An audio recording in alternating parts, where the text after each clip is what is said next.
ہمارے YouTube channel عشق فرقت آفیشیل کو سبسکرائب کریں۔ اگر آپ فیس بک پر دیکھ رہے ہیں تو ہمارے پیج عشق فرقت آفیشیل کو اعوذ باللہ من الشیطان الرجیم، بسم اللہ الرحمن الرحیم۔ ان عدۃ الشہور عند اللہ 12 شہرا فی کتاب اللہ یوم خلق السماوات والارض منها 4 حرم ذلك الدین القیم فلا تظلموا فیہن انفسکم وقاتلوا المشركين كافة كما يقاتلونكم كافة واعلموا أن الله مع المتقين إنما النسيء زيادة في الكفر يضل به الذين كفروا يحلونه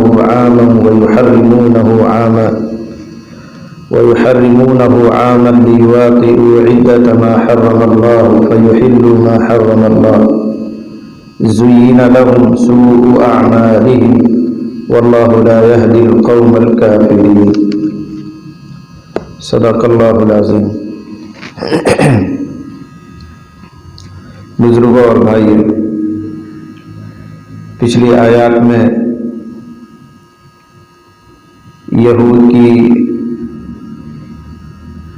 خود ساختہ جو دین کی باتیں تھی ان کا تذکرہ تھا، اگرچہ وہ گمراہی تھی اور ان کو وہ دین سمجھتے تھے۔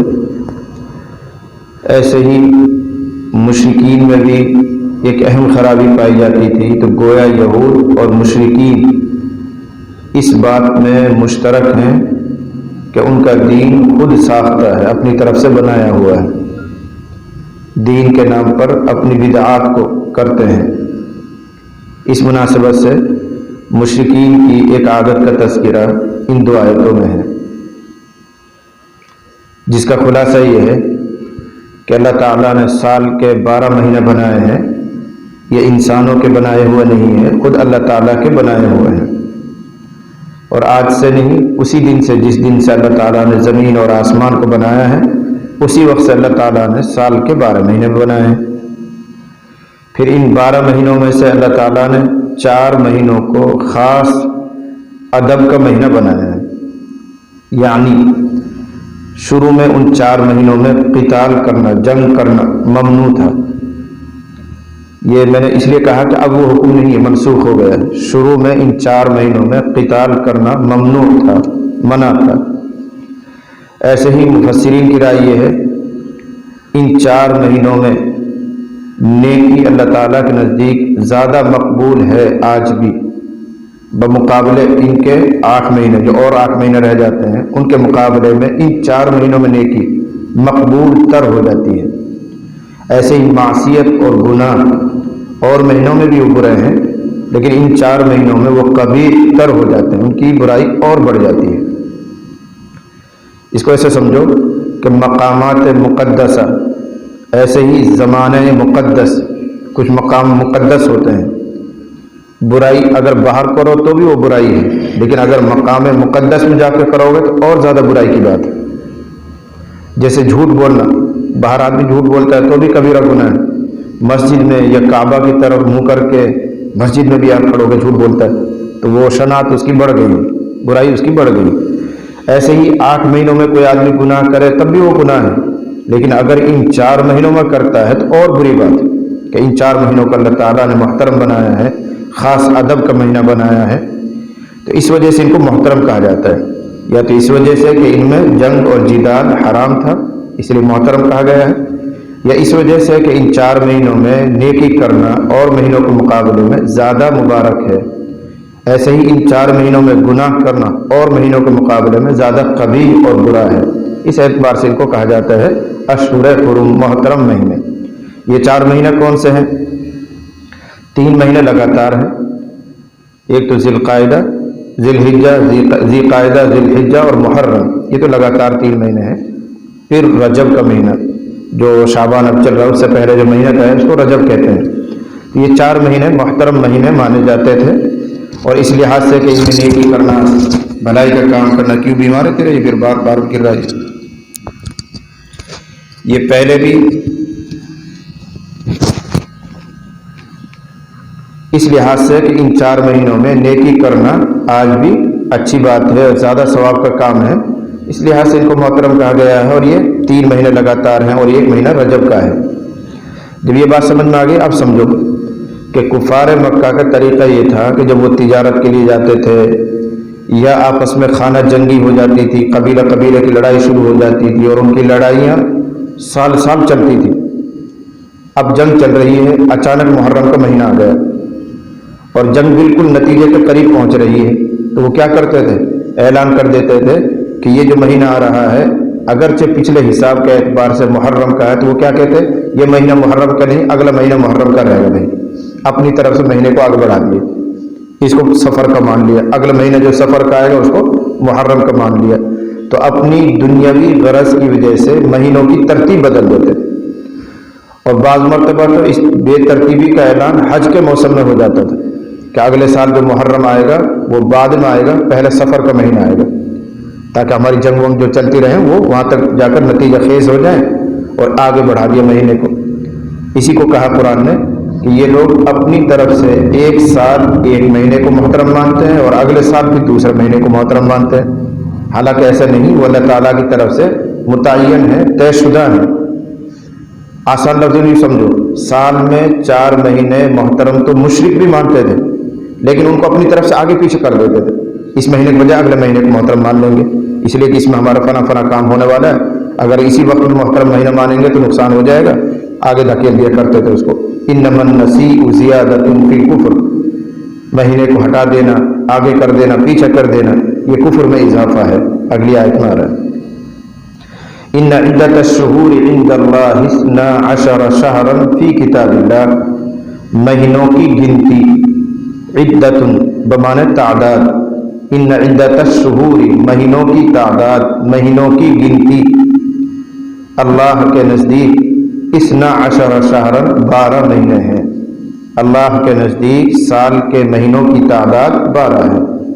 دیکھو یہاں وہی لفظ ہے جو اردو میں بولا جاتا ہے، جب کسی عورت کے شوہر کا انتقال ہو جاتا ہے یا طلاق پڑ جاتی ہے تو کیا کرتی ہے؟ وہ عدت گزارتی ہے، یہ وہی لفظ عدت۔ تو عدت مانے گنتی، شمار، تعداد۔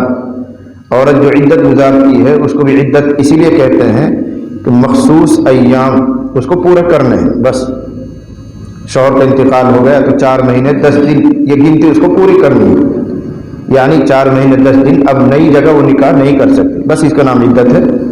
ہمارے یہاں تو باقاعدہ مشورہ کر کے 3 دن بعد 4 دن بعد پھر بٹھاتے ہیں، یہ کوئی چیز نہیں ہے۔ شوہر کا انتقال ہوا، آٹومیٹک انتقال کے بعد سے عدت شروع ہو گئی، وہیں سے شروعات ہوگی حساب کی۔ ہمارے یہاں تو مشورہ کرتے ہیں کب بٹھائیں گے، باقاعدہ مسئلے میں پوچھتے ہیں، مول صاحب کب بٹھانی چاہیے؟ فلاں دن انتقال ہوئے ہو، وہ تمہارے ہاتھ میں تھوڑی ہے، کوئی مرغی ہے جس کو انڈے بٹھاؤ گے؟ وہ عدت شروع ہو گئی، وہ عدت خود بخود شروع ہو گئی، جتنے بج کر انتقال ہوا ہے اتنے بجے سے ہی عدت شروع ہو گئی۔ عدت کا مطلب تعداد، گنتی پوری کرنا ہے، تو 4 مہینے 10 دن کی گنتی پوری کرنی ہے، یعنی 4 مہینے 10 دن تک وہ کہیں نئی جگہ نکاح نہیں کر سکتی۔ 4 مہینے 10 دن عدت پوری ہو گئی، اب کہیں بھی وہ نکاح کر سکتی ہے، اس کو اختیار ہے شریعت کے اعتبار سے، یا اگر حاملہ ہے تو بچہ پیدا ہو جائے اس کے بعد وہ کہیں بھی نکاح کر سکتی ہے۔ تو میں تو یہ سمجھا رہا ہوں عدت وہی لفظ ہے جو اردو میں استعمال ہوتا ہے، گنتی کے معنی میں ہے۔ ہمارے یہاں ذہنی تصور بن گیا کہ عدت کا مطلب اعتکاف، عورت کو پکڑو اور اندھیرے کمرے میں بٹھا دو، اس کا مطلب ہے عدت۔ یہ غلط تصور ہے، کچھ علاقائی چیزیں ایسی ذہن میں بیٹھ جاتی ہیں کہ آدمی بس ایسے سمجھتا ہے کہ یہی ہو رہا ہے۔ ان عدت الشہور، مہینوں کی تعداد اللہ کے یہاں 12 مہینے ہیں، فی کتاب اللہ، اللہ کی کتاب میں۔ اس کے 2 ترجمے کرتے ہیں، اللہ کی کتاب میں یعنی شریعت خداوندی میں، اللہ نے جو قانون بنایا ہے، جو نظام بنایا ہے، اس نظام میں مہینوں کی تعداد 12 ہے۔ دوسرا ترجمہ کرتے ہیں فی کتاب اللہ کا، لوح محفوظ، اللہ تعالیٰ نے مہینوں کی تعداد 12 رکھی ہے لوح محفوظ میں بھی۔ اسی وجہ سے علماء کی رائے یہ ہے کہ وہ مسائل جو دین کے ہیں اور کسی زمانے کے ساتھ متعلق ہیں، ان میں قمری حساب یعنی چاند کی تاریخ کا حساب رکھنا واجب ہے، شمسی حساب سے نہیں چلیں گے۔ جیسے یہی عدت کا مسئلہ ہے کہ عدت اگر گزروانی ہے تو شمسی حساب نہیں، سورج والی تاریخ کا اعتبار نہیں، بلکہ چاند کی تاریخ کا ہی اعتبار کریں گے۔ رمضان رکھنا ہے، عید منانی ہے، بقرعید منانی ہے، ان سب میں چاند کی تاریخوں کا اعتبار کرنا واجب ہے، انگریزی تاریخوں کا اعتبار نہیں کیا جائے گا۔ اس کے علاوہ دیگر حساب جو ہیں، جیسے بھائی ملازم رکھ رہے ہیں، اس کا مہینہ کب پورا ہوگا، اس کو تنخواہ کب دینی ہے، حاضری غیر حاضری کا مسئلہ، اس میں بھی مستحب یہی ہے، اچھی بات یہی ہے کہ چاند کی تاریخوں کا لحاظ کیا جائے، اگرچہ جائز ہے شمسی تاریخ بھی، لیکن ان چیزوں میں جہاں شریعت کا کوئی حکم متعلق ہے ان چیزوں میں قمری تاریخ کا لحاظ کرنا واجب ہے۔ ان عدت الشہور، مہینوں کی تعداد اللہ تعالیٰ کے نزدیک 12 مہینے ہیں، اللہ کی کتاب میں یعنی شریعت خداوندی میں یا لوح محفوظ میں، اور یہ کوئی آج سے نہیں، یوم خلق السماوات والارض، جس دن سے اللہ تعالیٰ نے آسمانوں اور زمین کو پیدا کیا ہے، منہا اربعۃ حرم، ان میں سے یعنی ان 12 مہینوں میں سے 4 مہینے ادب کے ہیں، اربعۃ حرم، حرم ادب کے معنی میں، احترام کے معنی میں، ذالک الدین القیم، یہی سیدھا دین ہے، یعنی رواج کے تابع نہ رہ کر شریعت کی راہ پر چلنا، یہی سیدھی راہ ہے۔ تم لوگ رواج میں چل رہے ہو کہ کبھی مہینے کو آگے کرتے ہو، کبھی چاہتے ہو اپنی غرض کی وجہ سے اس کو آگے دھکیل دیتے ہو، یہ رواج ہے۔ تو رواج کے تابع نہ رہ کر شریعت کی رہبری پر چلنا، یہ دین قیم، ذالک الدین القیم۔ اتنی خرابی تو ہمارے یہاں بھی پائی جاتی ہے کہ بہت سی دین کی باتوں میں جب ان کو سمجھایا جاتا ہے، کہا جاتا ہے کسی مسلمان سے، تو کیا کہتا ہو، مول صاحب بات تو صحیح ہے پر گزارے نہ ہو، کہا کریں۔ یہ وہ رواج کے تابع رہنا، رواج کے تابع نہ رہ کر قرآن اور حدیث کی تعبیر پر عمل کرنا، یہ ہے سیدھی راہ، دین قیم، ذالک الدین القیم۔ جیسے جہیز کا لینا دینا اور سلام کرنا، شادی کے میاں دولہا کا جو سلام علام ہوتا ہے بتایا جاتا ہے، تو سیدھے بہت سیدھے بن کر جواب دیتے ہیں، مول صاحب کہا کریں کیا وہ تو صحیح ہو پر مانی نہ جائے، کوئی مانی نہ کہا کرے، اور کوئی مانتا نہیں مانتا تو مان۔ اور یہ سب بہانے ہیں، اگر کوئی ماننا چاہے تو کوئی روکنے والا نہیں، کوئی کرنا چاہے۔ ایسی مثالیں ہو گئی اپنے آواز میں ماشاءاللہ کہ کوئی دیندار ہے اور اس نے ہمت کی، کوئی رسم اس نے نہیں کی اور ہو گئی شادی، تھوڑے بہت دن کے لیے کوئی ناراض ہوا ہو تو قربانی تو اسی کا نام ہے کہ آدمی ترجیح کس کو دیتا ہے، اللہ کو، رسول کو، دین کو یا اپنی برادری کو۔ تو اللہ رسول کے مقابلے میں برادری کی کیا حیثیت ہے؟ سارے قلوب تو اللہ کے ہاتھ میں ہیں۔ اگر اللہ کو خوش کرنے کے لیے رسم رواج کو آپ نے توڑ دیا تو کل کو اللہ تعالیٰ ان سارے دنوں کو آپ کے تابع کر دے گا، یہ خود بخود راضی ہو جائیں گے آپ سے۔ لیکن ان کو خوش کرنے کے لیے اگر اللہ کو ناراض کر دیا تو کیسے راضی کرو گے؟ ان سے تھوڑی راضی ہوتا ہے اللہ تعالیٰ، یہ آدمیوں کے ہاتھ میں تھوڑی اللہ کا دل، الٹی چال چلتے ہیں۔ فَلَا تَظْلِمُوا فِيهِنَّ أَنفُسَكُمْ، پس اے لوگوں ان 4 مہینوں میں کوتاہی کر کے، گناہ کر کے اپنے اوپر ظلم نہ کرو۔ یہ خاص ادب کے مہینے ہیں، احترام کے مہینے ہیں، ان 4 مہینوں میں اگر گناہ کرو گے تو اس کی سزا ڈبل ہو جائے گی، بس اپنے اوپر ظلم نہ کرو ان میں کوتاہی کر کے۔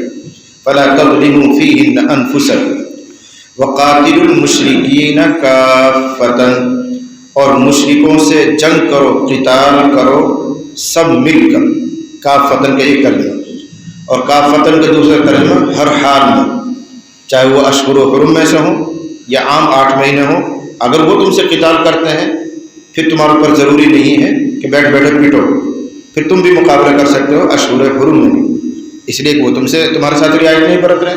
انہوں نے تو اپنے طور طریق کے مطابق محرم کو مان لیا سفر، لیکن مسلمان تھوڑی کر سکتے ہیں کہ اس محرم کو سفر بنا دیں۔ اب وہ محرم میں اگر جنگ کر رہے ہیں اس لیے کہ انہوں نے تو اس کو بنا لیا ہے سفر، تو تم لوگ محرم میں ان سے قتال کرو، اس لیے کہ وہ خود رعایت نہیں کر رہے ہیں، تم بھی مت رعایت کرو۔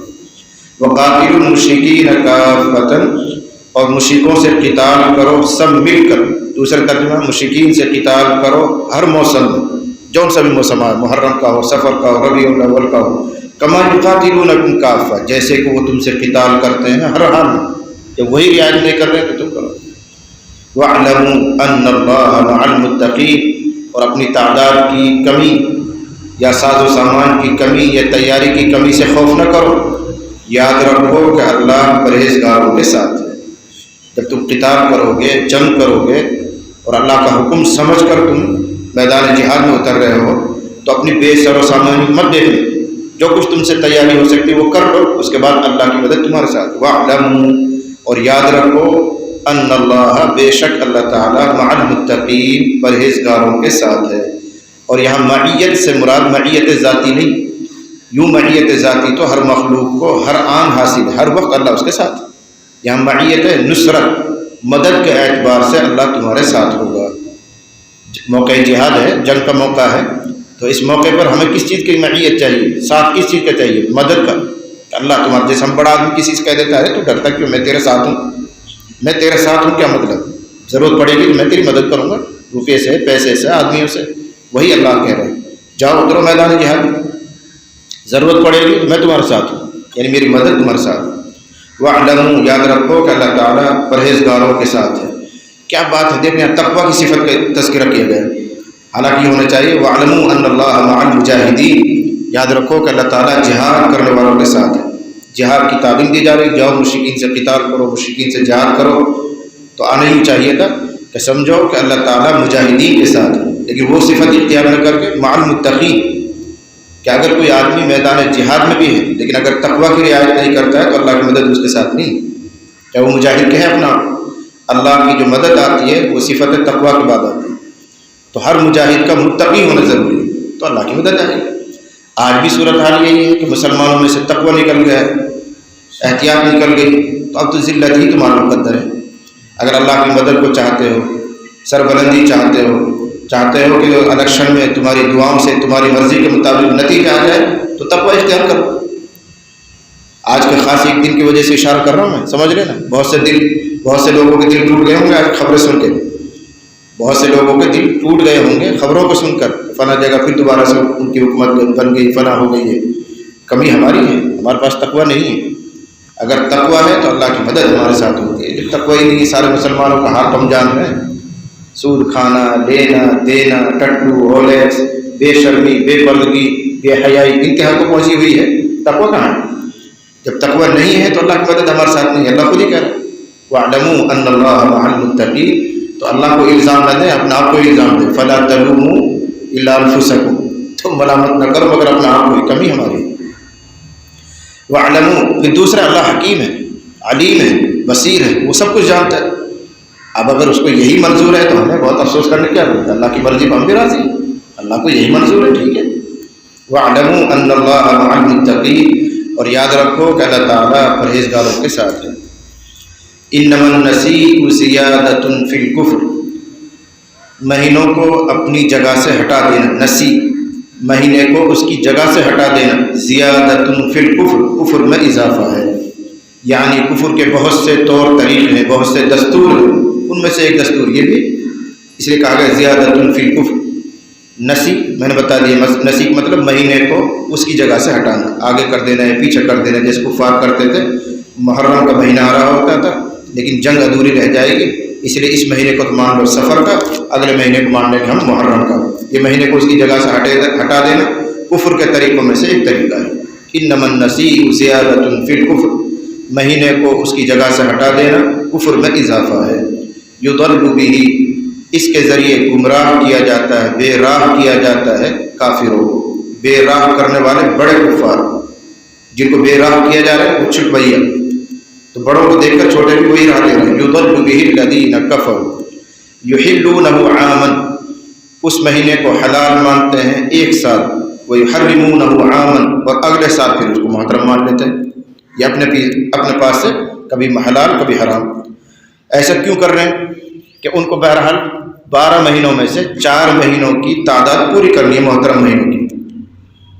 اس کو بھول گئے وہ 4 مہینے بھی طے شدہ ہیں اور ان کی جگہ بھی متعین ہے. بس وہ 4 مہینے سال میں محترم کے ماننے ان کو اب کبھی بھی ماننے آگے پیچھے کر کے. لِيُوَاطِئُوا عِدَّةَ مَا حَرَّمَ اللَّهُ، تاکہ وہ گنتی پوری کریں ان مہینوں کی جن مہینوں کو اللہ نے حرام قرار دیا ہے، محترم قرار دیا. بس یہ مقصد تھا ان کا کہ 4 مہینوں کی تعداد پوری کرنی، چاہے پہلے کر لیں چاہے بعد میں کر لیں چاہے درمیان میں کر لیں. تو یحلونہ عاما، اس مہینے کو ایک سال حلال مانتے ہیں اور اگلے سال اس کو حرام مان لیتے ہیں. لیواطئوا، تاکہ تعداد پوری کریں، گنتی پوری کریں ان مہینوں کی جن کو اللہ تعالیٰ نے محترم قرار دیا ہے. فَيُحِلُّوا مَا حَرَّمَ اللَّهُ، پس وہ حلال کر لیتے ہیں اس کو جو اللہ نے محترم قرار دیا یا حرام قرار دیا. زُيِّنَ لَهُمْ سُوءُ أَعْمَالِهِمْ، ان کے لیے ان کے اعمال کی برائی کو شیطان نے مزین کر دیا. مزین کر دیا گیا، اگرچہ فاعل کا تذکرہ نہیں ہے لیکن مراد متعین ہے کہ شیطان کی چال بازیوں میں سے ایک ہوشیاری، ایک چال بازی یہ ہوتی ہے کہ برائی کو وہ اچھے رنگ میں پیش کرتا ہے، پھر آدمی اس برائی میں لگا ہی رہتا ہے۔ اگر وہ سمجھ جائے کہ برائی تو کرے گا ہی کیوں، برے کام کو بھی چاندی کے ورق میں لپیٹ پیش کرتا ہے تو آدمی اس کو شوق سے کرتا ہے۔ جیسے ہمارے اہل بدعت ہیں بیچارے، جو بدعتی، جن کو ہم بدعتی کہتے ہیں، تو چادر بھی چڑھائیں گے، پھول بھی چڑھائیں گے، قوالی بھی گائیں گے، یہ سب گناہ کے کام ہیں، لیکن ان کی نظروں میں وہ کیا بنے پڑے ہیں؟ دین کا کام، ثواب کا کام، تو ثواب سمجھ کے لگے ہی رہتے ہیں۔ یہ شیطان کی ہوشیاری ہے کہ اگر وہ برائی کو برائی دکھا دے گا تو برائی کرے گا ہی کیوں، اس کو ثواب بنا کر، نیکی کا کام بنا کر آدمی کی نگاہ میں اچھا کر دیتا ہے، آدمی اندھا دھند اس کو کرتے رہتا ہے۔ اس لیے اہل تحقیق ہی کہتے ہیں کہ اہل بدعت کو جلدی سے توبہ نصیب نہیں ہوتی۔ توبہ نصیب نہ ہونے کی وجہ یہی ہے، اس کے دل میں کبھی خیال ہی نہیں آتا کہ میں گناہ کر رہا ہوں، وہ تو یہ سمجھتا میں نیکی کام کر رہا ہوں، اچھا کام کر رہا ہوں، تو وہ توبہ ہی کیوں کرے گا؟ جو گنہگار ہوتا ہے اس کو یہ احساس ہوتا ہے کہ میں گناہ کر رہا ہوں، میں گناہ کر رہا ہوں، میں گناہ کر رہا ہوں، تو کبھی نہ کبھی شرم آتی ہے، توبہ کر لیتا ہے۔ لیکن اہل بدعت بیچارے جو کچھ کر رہے ہوتے ہیں وہ نیکی سمجھ کے کرتے ہیں، اس لیے ان کو توبہ کی توفیق نہیں ہوتی۔ زُيِّنَ لَهُمْ سُوءُ أَعْمَالِهِمْ، ان کے لیے مزین کر دیا گیا ان کے اعمال کی برائی کو۔ وَاللَّهُ لَا يَهْدِي الْقَوْمَ الْكَافِرِينَ، اور اللہ تعالیٰ ایسے کافر لوگوں کو ہدایت نہیں کرتا جن کی نگاہوں میں ان کے اعمال کی برائی بھی اچھی ہو گئی ہو، تو پھر وہ محروم ہو جاتا ہے ہدایت سے۔ یہ مضمون پورا ہوا۔ اب خطاب ہو رہا ہے مہاجرین سے، انصار سے، صحابہ سے۔ میں نے پیچھے بتایا تھا غزوہ تبوک کی یہ تمہید شروع ہوئی ہے پیچھے سے، قاتل الذین لا یؤمنون باللہ ولا بالیوم الآخر، وہاں سے کہ اب تک تم لوگوں نے جنگ کی ہے مشرکوں سے، اب تمہیں جنگ کرنی ہے اہل کتاب سے بھی، اور یہ تمہید تھی غزوہ تبوک کی۔ آج کی آیات میں صحابہ کرام کو ترغیب دی جا رہی ہے، ان کو ابھارا جا رہا ہے تبوک کے جنگ کے لیے۔ تاریخی پس منظر یہ ہے، سن 9 ہجری رجب کے مہینے میں، سن 9 ہجری رجب کے مہینے میں یہ غزوہ تبوک کا واقعہ پیش آیا ہے۔ نبی علیہ الصلوۃ والسلام سن 8 ہجری میں رمضان المبارک کے مہینے میں سن 8 ہجری میں مکہ فتح کر چکے ہیں۔ اس کے بعد حنین کا واقعہ پیش آ گیا ہے۔ حنین کی تقسیم وغیرہ سے فارغ ہو کر مدینہ پہنچ گئے۔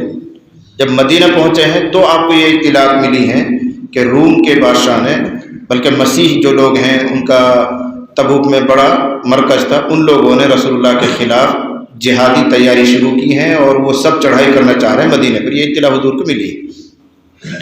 آپ نے تحقیق حال کے لیے اپنی طرف سے لوگوں کو روانہ کیا، دیکھ کر آؤ کیا بات صحیح ہے، تو گئے خفیہ طور پر، ساری تفصیل وہ دیکھ کر آئے اور سمجھایا، انہوں نے بتایا آ کر کہ بالکل باتیں خبریں صحیح ہیں۔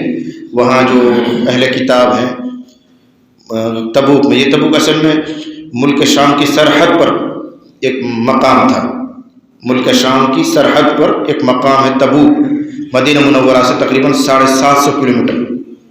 بورڈ لگا ہوا، مدینہ سے جب باہر روانہ ہوتے ہیں مکہ المکرمہ کے لیے تو غالباً 30-35 کلومیٹر کا جب سفر ہو جاتا ہے تب ایک بورڈ لگا ہوا ہے اور وہاں سے 750 کلومیٹر تبوک لکھا ہوا ہے۔ تو مدینہ سمجھ لو کہ 800 کلومیٹر، تو تقریباً 800 کلومیٹر ہے تبوک۔ اس 800 کلومیٹر کا سفر حضور نے پیدل کیا ہے، اور وہ بھی کب؟ سخت گرمیوں میں گئے 800 کلومیٹر واپس آئے۔ ہم سے 8-10 کلومیٹر بھی اب پیدل نہیں چلا جاتا، تو کیسی قربانی بہرحال دی ہے ان حضرات نے۔ تو حضور علیہ الصلوۃ والسلام کو یہ اطلاع ملی ہے کہ تبوک میں رومیوں نے اور وہاں کے جو نصارہ ہیں انہوں نے ہمارے خلاف تیاری کی ہیں اور وہ مدینے پر حملہ کرنا چاہ رہے ہیں۔ تو نبی علیہ الصلوۃ والسلام نے پلان یہ بنایا کہ اس سے پہلے کہ وہ ہم پر حملہ کریں، ہم ہی ان پر حملہ کر دیتے ہیں، اور آپ نے مدینے میں اعلان کر دیا تیاری کرو اور ہمیں تبوک جانا ہے۔ حالانکہ اس سے پہلے جب کبھی جنگ کا موقع آتا تھا تو حضور علیہ الصلوۃ والسلام صرف اتنا فرماتے تھے تیاری کرو، کسی مہم پر ہمیں جانا ہے، جگہ کا نام نہیں بتاتے تھے، خفیہ رکھتے تھے، چھپا کر رکھتے تھے تاکہ راز رہے، اور جہاں ہمیں سفر کرنا جانا ہے ان لوگوں کو پتہ بھی نہ چلے اور بے خبری میں ہم ان کے علاقے میں پہنچ جائیں۔ جنگ جیتنے کا ایک ہنر ہوتا تھا۔ لیکن اس موقع پر رسول اللہ صلی اللہ علیہ وسلم نے، چونکہ سفر دور کا ہے اور فصل سب کی تیار ہے، کوئی چھوٹی موٹی جماعت سے نہیں، بہت بڑے لشکر سے، شاہی فوج سے مقابلہ کرنا ہے، اس لیے صاف صاف اعلان کیا کہ ہمیں وہاں جانا ہے تبوک میں، 800 کلومیٹر دور جانا ہے اور رومی لوگوں سے ہمیں جنگ کرنی ہے۔ سب اعلان صاف کر دے تیاری کرو۔ تو جو پختہ کار لوگ تھے، اچھے فدا کار تھے اسلام پہ، وہ تو خوشی خوشی تیار ہو گئے۔ اب 3 طرح کے لوگ بن گئے۔ ایک جماعت وہ ہے جو بالکل خوشی سے اس حکم پر تیار ہو گئے ٹھیک ہے، رسول اللہ کا حکم ہے، اللہ کا فرمان ہے، تو جان بھی جائے تو کیا حرج کی بات ہے، شوق سے وہ تیار ہو گئے۔ ایک طبقہ وہ ہے جو بس بوجھل طبیعت سے، بھائی رسول اللہ کا حکم ہے تو کرنا ہی پڑے گا، بھاگے کہاں، طبیعت کو بوجھ محسوس کرتے ہوئے بہرحال نہ چاہتے ہوئے بھی تیار ہو رہے ہیں۔ تیسرا طبقہ وہ ہے جن کا جو پختہ تھے اپنے ایمان میں، لیکن اب چل دیں گے، کل چل دیں گے، پرسوں چل دیں گے، یوں آج اور کل کرتے کرتے وہ سارا ٹائم ان کے ہاتھ سے نکل گیا، وہ شریک نہیں ہو سکے جنگ میں۔ تھے اچھے لوگ، دیندار تھے، مخلص تھے۔ اور چوتھا طبقہ منافقین کا تھا، جنہوں نے جھوٹے بہانے بنائے تھے کہ اللہ کے نبی ہم معذور ہیں، اس مرتبہ ہم نہیں جا سکتے، ہماری بیوی کہیں گئی ہوئی ہے، بچوں کی دیکھ بھال کے لیے ہم ہی ہیں، یا میں اکیلا ہی مرد ہوں، ہماری عورتوں کی دیکھ بھال کرنے والا کوئی نہیں ہے، ایسے جھوٹے جھوٹے انہوں نے عذر بنایا۔ تو منافقین نے عذر بنایا، حضور نے ان کو اجازت دے دی، ٹھیک بھائی رہو، نہیں جانا چاہتے، کوئی ہماری طرف سے پابندی تھوڑی ہے۔ جو مخلص لوگ تھے اور ان کا پختہ ارادہ تھا، وہ صرف اس وجہ سے رہ گئے کہ ہمارے پاس تیز رفتار سواریاں ہیں، ہم اپنی سواریوں سے چلیں گے، حضور ایک آدھ ہفتہ آگے بھی نکل جائیں گے تو بھی ہم جا کے پکڑ لیں گے، اس لیے کہ ہمارے پاس تو گھوڑے ہیں تیز رفتار، تو کل چل دیں گے، پرسوں چل دیں گے، یوں وہ پیچھے رہ گئے۔ ان کا تذکرہ 11ویں پارے میں آئے گا، وَعَلَى الثَّلَاثَةِ الَّذِينَ خُلِّفُوا حَتَّى إِذَا ضَاقَتْ عَلَيْهِمُ الْأَرْضُ بِمَا رَحُبَتْ۔ اب رہ گئے صرف دو طبقے، ایک تو وہ طبقہ جو خوشی خوشی تیار ہو گیا تھا، ان کی تعریف آئی آگے چل کر، اور دوسرے نمبر کا طبقہ وہ تھا جو تیار تو ہوا لیکن من ان کا خوش نہیں ہے، ایسے چاہ رہے ہیں بھائی یہیں رہ جاتے، اچھا تھا، کیا کریں گے جنگ کر کے، اب تو فصل بھی تیار ہے، گرمی بھی زیادہ ہو رہی ہے، فنا ہو رہی ہے، تو دماغی اعتبار سے انہوں نے بڑا وزن محسوس کیا ہے۔ قرآن ان کو تنبیہ کر رہا ہے، ان آیات میں ان کو تنبیہ ہے۔ یا ایھا الذین آمنوا ما لکم اذا قیل لکم انفروا فی سبیل اللہ اذ ثاقلتم الی الارض۔ ذہن میں رکھنا، یہ ان لوگوں کے لیے تنبیہ ہو رہی ہے جو تیار تو ہو گئے تھے لیکن دماغ پر بڑا بوجھ انہوں نے لیا اور طبیعت ان کی آمادہ نہیں ہو رہی، شوق سے نہیں جا رہے، جا تو رہے شوق سے نہیں جا رہے۔ تم کو کہہ رہا قرآن، اے ایمان والو، ما لکم، کیا ہو گیا تمہیں، جب تم سے کہا جاتا ہے انفروا، نکلو، فی سبیل اللہ، اللہ کے راستے میں، اذ ثاقلتم الی الارض، تو تم زمین کی طرف مائل ہو جاتے ہو، تم زمین پر گرے جاتے ہو، یعنی بس بوجھل ہو جاتے ہو، زمین پر بیٹھ جاتے ہو، طبیعت نہیں چاہتی کہ اٹھ کے کھڑے ہو کر چل جائیں۔ اذ ثاقلتم، لفظی ترجمہ ہے تم زمین پر بوجھ بن جاتے ہو، تم زمین پر گرے جاتے ہو، اٹھ کر چلنے کی ہمت نہیں کرتے ہو۔ ایسا کیوں ہے؟ تمہیں تو شوق سے جہاد کرنا چاہیے۔ یا ایھا الذین آمنوا، اے وہ لوگوں جو ایمان لے آئے ہیں، اسی میں جواب ہے۔ یہ جب تم ایمان لا چکے ہو اور اللہ کو اپنا مالک مان چکے ہو اور اپنی جان اور مال کا تم نے اللہ سے سودا کر لیا ہے، تو اس کے حکم پر خوشی خوشی تیار کیوں نہیں ہو رہے؟ ایک طرف یہ کہتے ہو کہ سب کچھ اللہ کا ہے، ان اللہ اشتری من المؤمنین انفسهم واموالهم بان لهم الجنہ، تم نے سودا کر لیا، تمہاری جان تمہاری اپنی نہیں، تمہارا مال وہ تمہارا نہیں ہے، سب اللہ کا ہے۔ اب اگر اللہ تم سے جان کا مطالبہ کر رہا ہے، مال کا مطالبہ کر رہا ہے، تو طبیعت کو بوجھ کیوں؟ آمنو میں ہی جواب ہے، وہ لوگوں جو ایمان لے آئے، تو ایمان کا تقاضا یہ ہے کہ اللہ کا حکم کو خوشی سے مانو۔ اس لیے بعض احکام میں یہی کہا جاتا ہے حدیث میں، من کان یؤمن باللہ والیوم الآخر فلیکرم ضیفہ، یہ جو تعبیر ہے وہ اسی انداز کی ہے، من کان یؤمن باللہ والیوم الآخر فلیکرم شعرہ۔ جن لوگوں نے حدیثیں پڑھی ہیں اہل علم وہ سمجھ رہے ہوں گے کہ اگر تم مومن ہو تو ایمان کا تقاضا ہے کہ یہ کام کرو، اگر مومن ہو تو یہ کرو، اگر مومن ہو تو یہ کرو، یہ حدیث میں آتا ہے۔ تو جو اللہ پر، آخرت پر یقین رکھتا ہے اس کو چاہیے وہ مہمان کا اکرام کرے، یہ حدیث ہے۔ من کان یؤمن باللہ والیوم الآخر فلیصمت، جو اللہ اور آخرت پر یقین رکھتا ہو، ایمان رکھتا ہو، اس کو خاموش رہنا چاہیے۔ ایمان کا تقاضا یہ ہے کہ ایک ایک بول کا حساب ہوگا، جب تمہیں معلوم ہے تو پھر فاتو کیوں بولتے ہو، لا یعنی کیوں بکتے ہو؟ یہ تعبیر سمجھا رہا ہوں میں تمہیں، من کان یؤمن باللہ والیوم الآخر فلیقل خیرا او لیصمت۔ یا ایھا الذین آمنوا، اے وہ لوگوں جو ایمان لائے ہیں، ایک طرف تو تم کہہ رہے ہیں کہ ہم ایمان لائے ہوئے، تو ما لکم، تمہیں کیا ہو گیا ہے، اذا قیل لکم، جب تم سے کہا جاتا ہے انفروا فی سبیل اللہ، کہ راہ خدا میں نکل پڑو، اذ ثاقلتم الی الارض، تو زمین پر گرے جاتے ہو، زمین سے چپکے جا رہے ہو، ارضیتم بالحیات الدنیا من الآخرہ، کیا تم لوگ آخرت کے مقابلے میں دنیاوی زندگی پر خوش ہو گئے ہو؟ یعنی تمہیں بس دنیا ہی چاہیے، آخرت نہیں چاہیے؟ اگر آخرت چاہیے تو قربان۔ ارضیتم بالحیات الدنیا، کیا تم لوگ خوش ہو گئے ہو، راضی ہو گئے ہو دنیاوی زندگی پر، من الآخرہ، آخرت کے مقابلے میں؟ یعنی مومن کی پہلی ترجیح آخرت ہے. آخرت کا نقصان نہ ہو، چاہے دنیا کا نقصان ہو جائے، چاہے جان کا نقصان ہو جائے، چاہے مال کا نقصان ہو جائے. اب ہماری اور آپ کی طبیعت کا آپ خود اندازہ کر لیں. ہم لوگوں نے دنیاوی منافع کو مقدم کر لیا. دنیاوی نفع ہونا چاہیے. اگر دنیاوی نفع میں نقصان ہو رہا ہے تو پھر ہم دین کے کام میں آگے نہیں بڑھتے. ہاں، دین کے کام کے ساتھ ساتھ دنیاوی نفع ہوتا ہو تو خوب کرتے ہیں اس کام کو. دنیاوی نفع بھی اگر ہو رہا ہو تو اس دین کے کام کو کرتے. یہی معیار ہے اخلاص کو پہچاننے کا. حضرت تھانوی علیہ الرحمٰ نے سلوک میں یہی لکھا ہے کہ آدمی کو اپنی طبیعت کا امتحان اس طرح لینا ہے کہ وہ دین کے اعمال کا کون سے اعمال کا پابند ہے. جن اعمال کے ساتھ دنیاوی کوئی نفع وابستہ ہے پھر ان کاموں کو کرتا ہے، کوئی کمال نہیں. جن اعمال کے کرنے میں دنیاوی کوئی نفع نہیں ہے، مشقت ہی مشقت ہے، پھر بھی تم اس کو کرتے رہتے ہو، یہ اخلاص کی علامت ہے. جن عمل کرنے میں تمہیں کوئی دنیاوی نفع نہیں ملتا، وہاں سست پڑ جاتے ہو، معلوم ہو کہ اخلاص میں کمی ہے. اس کو اگر پڑھائیں گے تو بہت لمبی تفصیل ہو جائے گی. جیسے کسی مدرسے میں تم پڑھا رہے ہو اور کوئی خاص وجوہات مدرسے چھوڑنے کی نہیں ہے، حالات موافق ہیں، درس بھی طبیعت موافق ملا ہوا ہے، خوب دینی خدمت بھی ہو رہی، لیکن دوسرے مدرسے سے پیشکش آ گئی 1000 روپے تنخواہ بڑھا کر. تو محققین نے لکھا ہے کہ اگر آپ یہاں سے مدرسے کو چھوڑ کر دوسرے مدرسے میں جگہ لے لیتے ہیں، اس کے لیے اس کا مطلب یہ ہے کہ آپ لوگوں کا مقصد تعلیم نہیں ہے، تنخواہ ہے. جب کوئی تنگی نہیں ہے، ترشی نہیں، تمہارا گزارا ہو رہا ہے، بلا وجہ ایک ادارے کو چھوڑ کر دوسرے ادارے میں جانا، یہ اخلاص کے منافی ہے. اس کا مطلب تمہارا مقصد تنخواہ تھا، تعلیم نہیں ہے. ہاں، فقر و فاقہ اگر چل رہے ہوں، تنگی ترشی ہو تو پھر جگہ چھوڑی جا سکتی ہے، زیادہ کے لالچ میں دوسری جگہ جایا جا سکتا ہے، وہ الگ مجبوری ہے. ارضیتم بالحیات الدنیا، کیا تم لوگ دنیاوی زندگی پر خوش ہو گئے ہو آخرت کے مقابلے میں؟ فما متاع الحیات الدنیا فی الآخرۃ الا قلیل، تو دنیاوی زندگی کا نفع آخرت کے مقابلے میں بہت تھوڑا ہے. اور سمجھداری کا تقاضا یہ ہے کہ آدمی تھوڑے کے پیچھے نہ لگے، زیادہ کے پیچھے لگے.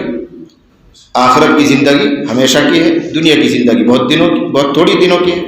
تو تھوڑے دن کے نفع کے چکر میں کہیں ایسا نہ ہو کہ ابد الآباد جو زندگی ہے اس کا نقصان کر بیٹھو. فما متاع الحیات الدنیا، پس دنیاوی زندگی کا نفع نہیں ہے آخرت کے مقابلے میں مگر تھوڑا. یہ لفظی ترجمہ، دنیاوی زندگی کا نفع آخرت کے مقابلے میں بہت تھوڑا ہے. الا تنفروا، اب دوسرا انداز ہے کلام اللہ کا جس میں تھوڑی سی سختی ہے. الا تنفروا، اے مسلمانوں اگر تم نہیں نکلو گے، یعذبکم عذابا علیما، تو اللہ تعالیٰ تم کو سخت عذاب دے گا. اور یہ عذاب دنیا میں ہی ہوگا کہ تمہارا مقدر ذلت اور رسوائی ہے. تمہارا مقدر ماتحت رہنا ہے، محکوم بن کر رہنا ہے. اگر تم جہاد کے لیے نہیں نکلو گے تو ہمیشہ دوسروں کے تابع بن کر ہی رہو گے. اس لیے کبھی کبھی مجھے جو شاتت میں کہہ دیتا ہوں بے تکلف دوستوں میں کہ ہندوستان میں جو حالات ہیں وہ ہماری کمزوری کی وجہ سے ہیں، جہاد چھوڑ دینے کی وجہ سے ہیں. جب امت مسلمہ جہاد کو چھوڑے گی تو وہ ہمیشہ ماتحت ہی رہے گی، دب کر ہی رہے گی، کٹتی پٹتی ہی رہے گی. یہی قرآن کہہ رہا ہے الا تنفروا، اگر تم لوگ نہیں نکلو گے تو اللہ تم کو دردناک عذاب دے گا. اور دردناک عذاب کی تشریح اور تفسیر علماء یہ کرتے ہیں یعنی ذلت اور رسوائی تمہارا مقدر بنے گی. تم دوسری قوموں کے ماتحت رہو گے، وہ تمہیں جب چاہیں گے کچھ لیں گے، جب چاہیں گے پیٹیں گے. اور اگر جہاد کرتے رہو گے تو لوگ تم سے دب کر رہیں گے، تم اوپر چڑھ کر رہو گے. یہ تفسیر اس کی علماء نے کی. الا تنفروا، اگر تم نہیں نکلو گے، یعذبکم عذابا علیما، تو اللہ تعالیٰ تم کو دردناک عذاب دے گا. وَيَسْتَبْدِلْ قَوْمًا غَيْرَكُمْ، اور اللہ تعالیٰ دوسری قوم تمہارے بدلے میں لے آئے گا. تم ناکارہ ہو گئے، چھٹائی کر دے گا اللہ تعالیٰ، تمہیں ختم کر دے گا اور ایسوں کو ایمان دے دے گا جو پھر جہاد کے معاملے میں کمزور نہیں رہیں گے.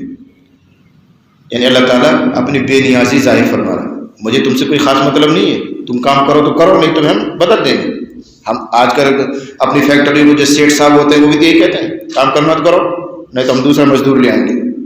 اگر اللہ تعالیٰ تم سے دین کا کام لے رہا ہے تو کرو، نہیں کرنا تو ہٹو. اللہ کسی اور سے دین کا کام لے لے گا، کسی اور قوم کو ایمان دے دے گا اگر تم قدر نہیں کرو گے. قرآن کریم میں جگہ جگہ اس طرح تنبیہ آئی ہوئی ہے. وَإِن تَتَوَلَّوْا يَسْتَبْدِلْ قَوْمًا غَيْرَكُمْ، یہ بھی آیا ہوا. اگر تم روگردانی کرو گے، اللہ کی اطاعت نہیں کرو گے تو اللہ تعالیٰ کسی اور قوم کو تمہارے بدلے میں لے آئے گا. ثُمَّ لَا يَكُونُوا أَمْثَالَكُمْ، پھر وہ تمہاری طرح ناقدر نہیں ہوں گے. وہ شوق سے اللہ کے دین کی قدر کریں گے، عظمت کو پہچانیں گے۔ اس لیے کہ جب کوئی چیز بہت دنوں سے کسی قوم کے پاس رہتی ہے تو اس کی حیثیت نکل جاتی ہے۔ جیسے دین اسلام ہمارے پاس جدی ہے، باپ دادا کی طرف سے آیا ہے، تو ہمیں اس کی کیا قدر معلوم ہوگی۔ جن کو اللہ تعالیٰ اچانک قبول فرمائے گا اور دولت ایمان سے سرفراز فرمائے گا، وہ اس کو ہیرا سمجھ کر، قیمتی چیز سمجھ کر دیکھیں گے اور اس کے لیے جان اور مال کی قربانیاں دیں گے، سینے سے لگائیں گے۔ ایک لمبی مدت گزرنے کے بعد پھر ان کی نگاہ میں بھی وہ ایسی چیز ہو جاتی ہے، گھر کی مرغی دال برابر۔ وہی چیز یہاں پہ وَإِن تَتَوَلَّوْا يَسْتَبْدِلْ قَوْمًا غَيْرَكُمْ، اور یہی تنبیہ لفظ بدل کے تھوڑا سا یہاں ہے، إِلَّا تَنْفِرُوا، اگر تم لوگ نہیں نکلو گے، يُعَذِّبْكُمْ عَذَابًا أَلِيمًا، تو اللہ تعالیٰ تمہیں دردناک عذاب دے گا اور اس عذاب کی ابتدا دنیا میں ہو جائے گی۔ وَيَسْتَبْدِلْ قَوْمًا غَيْرَكُمْ، اور اللہ تعالیٰ دوسری قوم تمہارے بدلے میں لے آئے گا۔ وَلَا تَضُرُّوهُ شَيْئًا، اور تم پھر اس کا کچھ نہیں بگاڑ پاؤ گے۔ اللہ جب تبدیلی کرے گا، اقوام بدلے گا، تو تم مل کر کیا کر سکتے ہو؟ اللہ کا فیصلہ کن ہے، بس وہ کہے گا تبدیلی ہو جائے گی۔ واللہ علی کل شیء قدیر، اللہ ہر چیز پر قادر ہے، تبدیلی قوم پر بھی قادر ہے۔ آج تمہیں ایمان ملا ہوا ہے، اگر ناقدری کرو گے آنے والی نسلیں تمہاری مرتد ہو جائیں گی، کسی اور قوم کو اللہ ایمان دے دے گا، اور پھر تم اس پر اللہ کا کچھ نہیں بگاڑ پاؤ گے۔ الا تنصروا، اگر تم اس کی مدد نہیں کرو گے، کس کی؟ محمد الرسول اللہ کی ایک تفسیر، اور یہی راجح ہے دین کی تفسیر۔ اگر تم دین کی مدد نہیں کرو گے، اگر تم قرآن کی مدد نہیں کرو گے، یہ جو تنصروا میں ہو ضمیر ہے، اس کا ترجمہ کر رہا ہوں، لیکن راجح یہی ہے کہ وہ ضمیر کو حضرت محمد الرسول اللہ کی طرف لوٹائے گا۔ اب ترجمہ ہوگا، اگر تم ان کی مدد نہیں کرو گے، یعنی محمد الرسول اللہ کی، وہ تمہیں جہاد پر ابھار رہے ہیں، لے جا رہے ہیں، فضیلت سنا رہے ہیں، ثواب بتا رہے ہیں، اور تم آمادہ نہیں ہو رہے، اگر تم ان کی مدد نہیں کرو گے تو اللہ تو اس کی پہلے بھی مدد کر چکا ہے، اکیلا اللہ اس کی مدد کر چکا ہے، وہ کوئی تمہاری خاص مدد کا محتاج نہیں، اس کا کام تو اللہ پھر بھی چلائے گا۔ کس کا؟ محمد الرسول اللہ۔ تم اگر معاون بن کر، مددگار بن کر ان کے ساتھ جاؤ گے تو تمہارا فائدہ ہے، دنیا کا بھی فائدہ ہو سکتا ہے، فتح یاب ہو کر لوٹو گے، مال غنیمت میں سے حصہ ملے گا، نہیں تو آخرت کا تو فائدہ ہے ہی، تمہاری آخرت بنے گی۔ اور اگر تم مدد نہیں کرتے ہو محمد کی تو کوئی ضرورت نہیں، اللہ اپنے محمد کی، اپنے رسول کی پہلے بھی کئی بار مدد کر چکا ہے، تمہارے بغیر بھی کر چکا ہے، آج پھر کرے گا وہ مدد۔ اگر تمہیں دعوت دی جا رہی ہے کہ تبوک چلو، نکلو، تو تمہارے فائدے کے لیے کہا جا رہا ہے۔ الا تنصروہ، اگر تم محمد کی مدد نہیں کرو گے، فقد نصرہ اللہ، تو اللہ تو اس کی مدد کر چکا ہے۔ کب؟ اذ اخرجہ الذین کفروا، جب کہ کافروں نے ان کو نکال دیا تھا، کہاں سے؟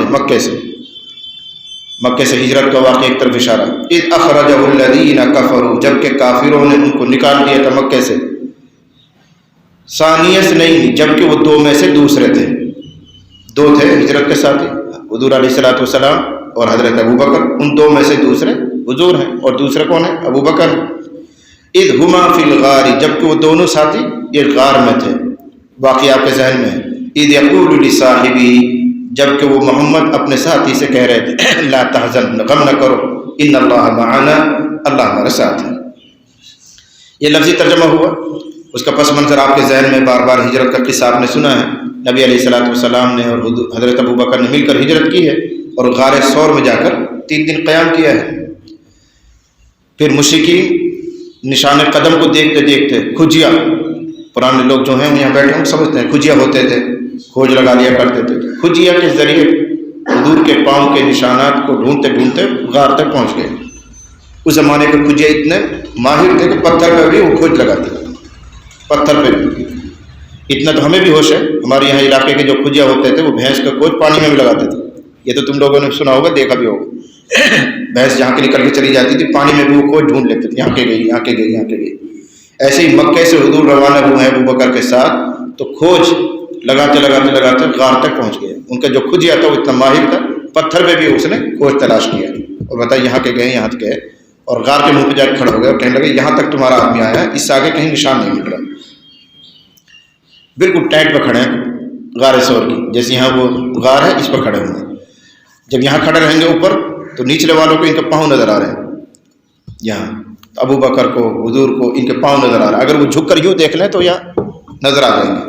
اس موقع پر ابو بکر کا اللہ نبی اگر یہ ذرا سا اپنے پاؤں کی طرف دیکھیں تو ہمیں دیکھ لیں گے۔ اس وقت حضور نے فرمایا لا تحزن ان اللہ معنا، ہم دو نہیں ہیں، تیسرا ہمارے ساتھ اللہ ہے، ہم دو نہیں ہیں، تیسرا ہمارے ساتھ اللہ ہے، گھبراؤ نہیں، اللہ ہماری مدد کرے گا۔ پھر اللہ نے مدد کی، کیا مدد کی کہ ان کا دل میں یہ خیال تک بھی نہیں آیا کہ ہمیں جھانک کر دیکھ لینا چاہیے، بلکہ وہاں ایک روایت مطابق سیرت مصطفیٰ میں لکھا ہوا ہے مکڑیوں نے جال تن دیا تھا غار کے منہ پر، اس جال کو دیکھ کر یہ کہنے لگے یہاں کون ہوگا، اگر کوئی ہوتا تو یہ جال کیوں ہوتا، یہ جال تو ٹوٹ گیا ہوتا۔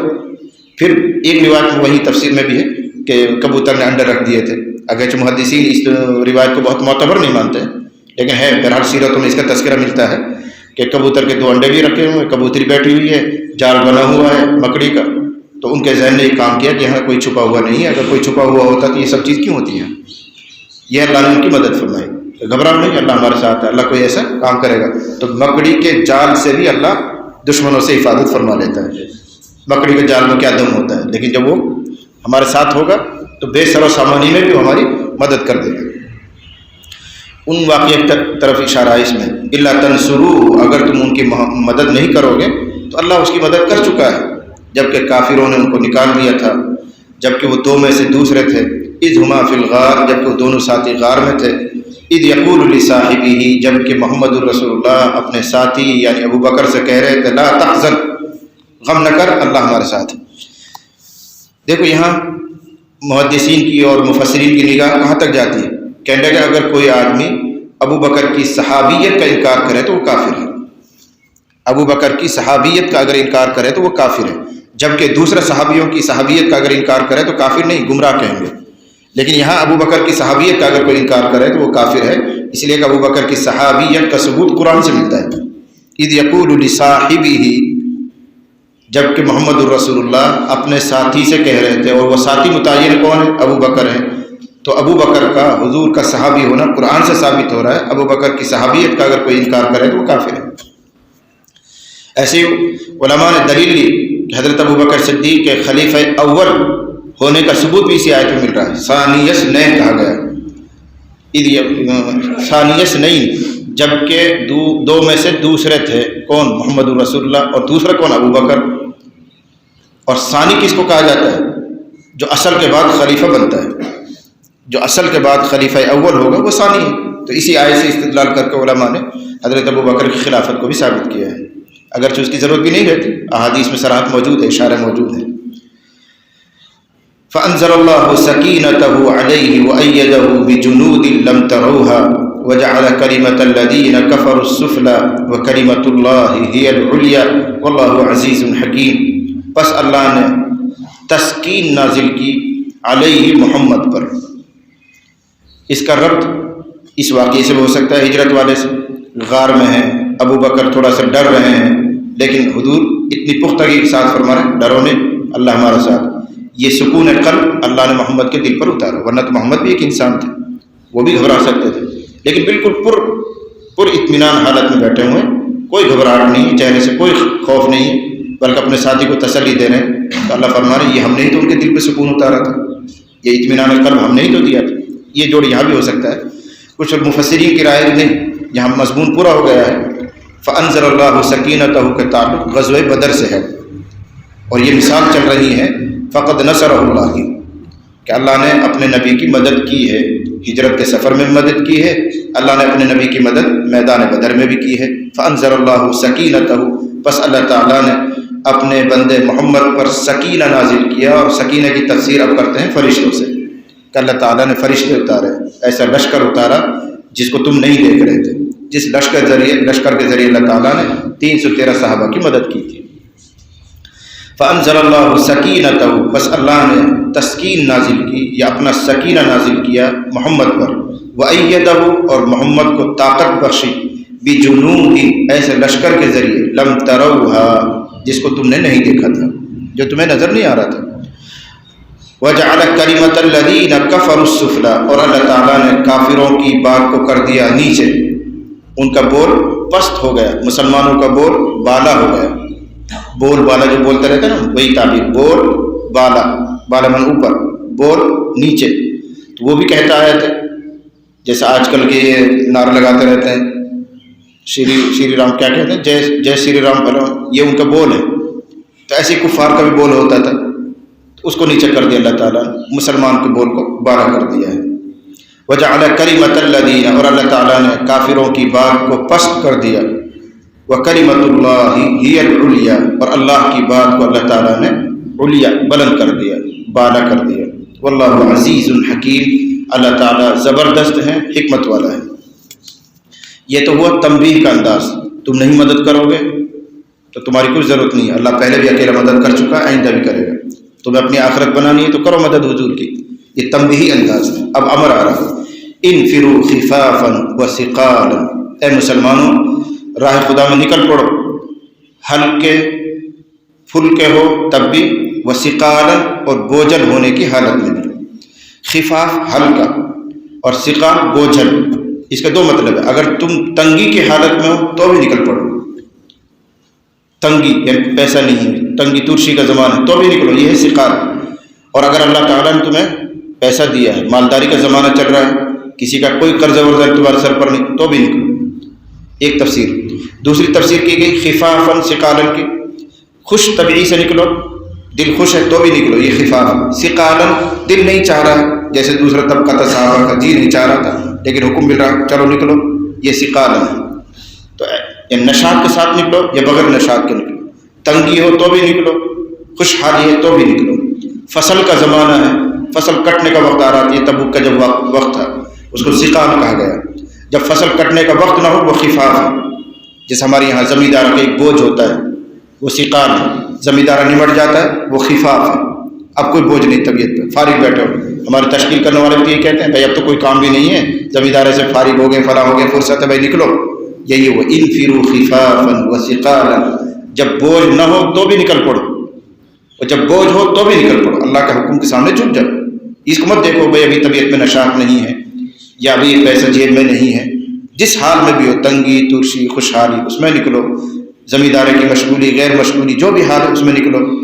ایسی کچھ تفسیر یہ کی گئی ہے، خفافاً تم جوان ہو شبان تو بھی نکلو، ثقالاً بوجھل یعنی بوڑھے ہو، لیکن نفیر عام ہو چکی ہے تو بوڑھا ہونے کے باوجود بھی نکلو راہ خدا میں۔ تو خفاف اور ثقال میں بڑی عمومیت ہے، یعنی کسی حال کی پرواہ کیے بغیر اللہ کے حکم پر آمادہ رہو، یہ عام تفسیر ہو جائے گی۔ اللہ کے حکم کے لیے ہر وقت تیار رہو، کسی حال کی پرواہ نہ کرو۔ حال کیا یہ ہے، مشغولی کا زمانہ ہے، فارغ ہونے کا زمانہ ہے، جوانی کا زمانہ ہے، بڑھاپے کا زمانہ ہے، بیماری کا زمانہ ہے، صحت کا زمانہ ہے، زمیندار کا بوجھ ہے یا نہیں ہے، یہ سب خفاف اور ثقال ہیں، ان کی پرواہ کیے بغیر اللہ کا حکم جب عام ہو جائے سب کو نکلنا ہے۔ یہیں سے فقہاء کرام نے مسئلہ لکھا کہ جہاد کے لیے جب نفیر عام ہو جائے، نفیر عام کا مطلب اعلان عام، بھائی ہر گھر سے آدمی چلنا چاہیے، ہر ایک کو نکلنا ہے، یہ حکم ہو جائے تو پھر ہر ایک کا نکلنا فرض عین ہوتا ہے۔ ایسا کب ہوتا ہے؟ جب کافروں کی طرف سے دارالامن پر حملہ ہونے کی امید ہو، ڈر ہو، تو پھر بادشاہ وقت خلیفۃ المسلمین اعلان کرتا ہے ہر ایک کو مقابلے میں نکلنا ضروری ہے، اس کو کہتے ہیں نفیر عام۔ تو اگر نفیر مانا اعلان، نفیر عام ہو جائے، اعلان عام ہو جائے امیر المومنین کی طرف سے بھائی ہر ایک کو نکلنا ہے، تو ہر ایک کا نکلنا جہاد میں فرض عین ہے، یہاں تک کہ اگر ماں باپ بوڑھے ہوں، خدمت کے محتاج ہوں، تو جوان بچہ ان کی پرواہ کیے بغیر جہاد میں جانا ضروری ہے، ان کو اللہ کے حوالہ کرو۔ اور اگر نفیر عام نہیں ہے بلکہ 100 200 1000 2000 آدمی سے کام چل جائے گا، تو 1000 2000 آدمی اکٹھے ہو گئے، اب بقیہ لوگوں کو نکلنا فرض نہیں ہے، 1000 2000 آدمی چلے گئے، سب کی طرف سے فرض ادا ہو جائے گا۔ یہ حالات کے اعتبار سے ہوتا ہے۔ اسی وجہ سے وہ روایات، ایک صحابی آئے اور کہنے لگے اللہ کے نبی میں بھی جہاد میں جانا چاہتا ہوں، تو آپ نے فرمایا کیا تمہاری اماں زندہ ہیں، والدہ زندہ ہیں؟ ان کا ہاں ہے۔ فرمایا جاؤ انہی میں جہاد کرو، انہی میں جہاد کرو کا مطلب یہ ہے انہی کی خدمت کرو، وہیں تمہیں ثواب مل جائے گا۔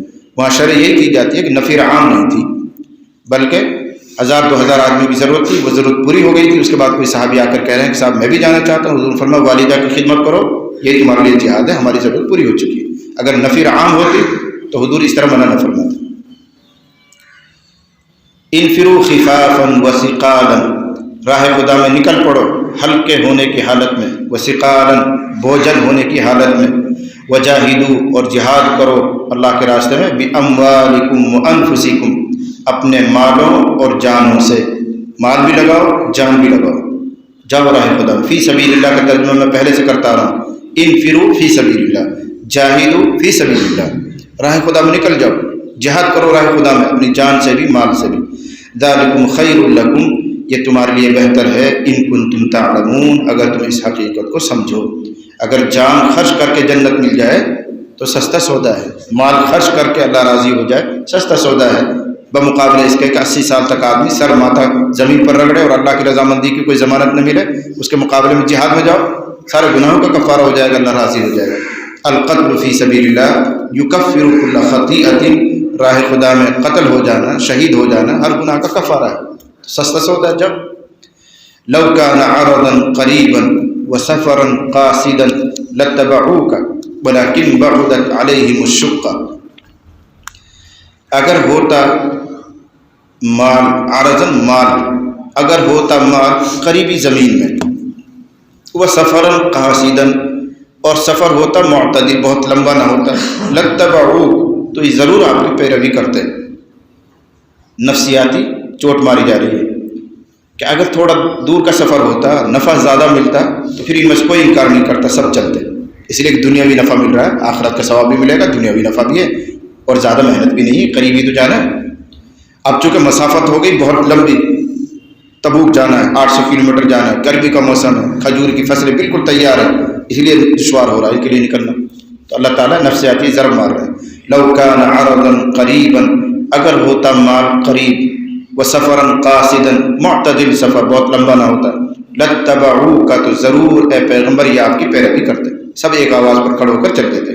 ولکن بعدت علیہم الشقہ، الشقہ مسافہ، لیکن ان پر دراز ہو گئی ہے مسافت، بہت لمبی مسافت ہے. وسیحلفون باللہ، اور عن قریب وہ اللہ کی قسمیں کھائیں گے، یہ منافقین کا حال ہے، اور عن قریب وہ اللہ کی قسمیں کھائیں گے. لو استطعنا، اگر ہم سے ہو سکتا، لخرجنا معکم، تو ہم ضرور آپ کے ساتھ نکلتے. یہ جھوٹی قسمیں کھائیں گے منافقین، اور اللہ الامور کا ہی تذکرہ آ رہا ہے. یہلکون انفسہم، وہ اپنا آپ کو ہلاک کر رہے ہیں. واللہ یعلم انہم لکاذبون، اللہ بخوبی جانتا ہے کہ وہ جھوٹے ہیں. پھر منافقین کا احوال کی تفصیل اگلے رکوع میں ہے. اللہ تعالی ہم سب کو سمجھنے کی اور عمل کی توفیق